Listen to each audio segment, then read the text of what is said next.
Sahabat bagi media, semenjak Menteri Pertahanan kita dipimpin oleh Prabowo, negeri kita aman-aman saja dari para musuh yang mangkrak ingin menyerang Indonesia.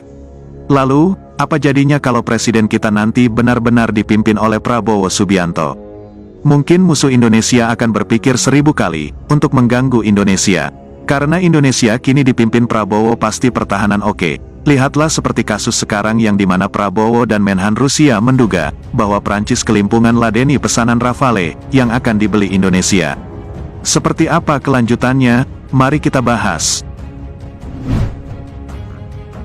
Sahabat bagi media, pembelian 42 unit Rafale oleh Indonesia rupanya membuat banyak pihak menyorotinya. Setelah sekian purnama, baru kali ini Indonesia membeli jet tempur dalam jumlah banyak plus paket komplit dalam diri Rafale. Selain itu, di Asia Tenggara yang dicap banyak negara miskin atau berkembang, pembelian Rafale oleh Indonesia merupakan fata morgana bagi anggota ASEAN lainnya. Mungkin cuma Singapura saja yang punya uang untuk menanggapi pembelian 42 unit Rafale oleh Indonesia. Hal itu dibuktikan Singapura dengan pembelian F-35 sebanyak 12 unit. Entah disadari atau tidak, arms race antara Indonesia dan Singapura berlangsung menarik. Meski kedua negara sangat rukun, tapi mereka tetap bersaing dalam memperkuat pertahanan masing-masing. Misalnya, ketika Indonesia memutuskan membuat fregat merah putih dan membeli FREMM, Singapura langsung menanggapinya dengan rencana pembuatan Multi-Role Combat Vessel atau MRCV. MRCV ini merupakan kapal perang multifungsi baik sebagai kombatan, markas komando hingga kapal induk drone dengan tonase lebih dari 10.000 ton.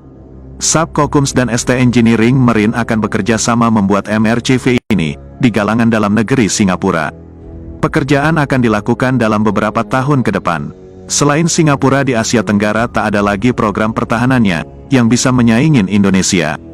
Thailand, Vietnam, dan Malaysia tak punya program pertahanan seagresif Indonesia. Apalagi baru-baru ini Indonesia membuat sebuah gebrakan program pertahanan yang belum bisa dilakukan oleh negara ASEAN lain termasuk Singapura. Sahabat bagi media, Indonesia bekerja sama dengan Thales Alenia dan Blacksky, membuat satelit mata-mata militer. Satelit ini nantinya akan mengorbit di atas Indonesia dari luar angkasa, untuk menyediakan data intelijen bagi ancaman yang mengarah ke NKRI. Caranya, satelit akan memotret citra dari luar angkasa, menggunakan kamera beresolusi tinggi yang bahkan objek sebesar 50 cm di bumi dapat ia jepret secara jelas. Hasilnya secara real-time akan dikirimkan ke pengambil keputusan tertinggi Indonesia, untuk mengambil tindakan bagi ancaman yang dimaksud. Memang bagi produsen senjata kenamaan dunia, berbisnis dengan Indonesia harus mengedepankan pelayanan yang baik. Indonesia negara besar, di mana kebutuhan akan perangkat militer canggih amat banyak. Seperti pembelian Rafale Indonesia dalam jumlah banyak yang disoroti anggota Dewan Kementerian Pertahanan Rusia Ruslan Puhov. Menurut Puhov, Indonesia negara besar, sehingga terkadang produsen senjata kelimpungan menangani permintaannya yang dadakan serta harus jadi dalam waktu cepat. Untuk negara kecil yang membeli Rafale, seperti Kroasia atau Yunani, Perancis dapat memberikan kredit dengan syarat baik untuk pembelian mereka.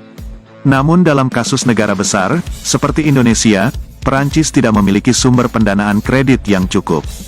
Dugaan ini mencuat kala Perancis kesulitan menangani pesanan ekspor Rafale yang membludak. Termasuk Indonesia karena pesanan Rafale-nya mencapai angka 42 unit, cukup banyak. Sahabat bagi media, bagaimana menurut kalian? Silahkan komen di kolom komentar. Merdekalah Indonesia seutuhnya.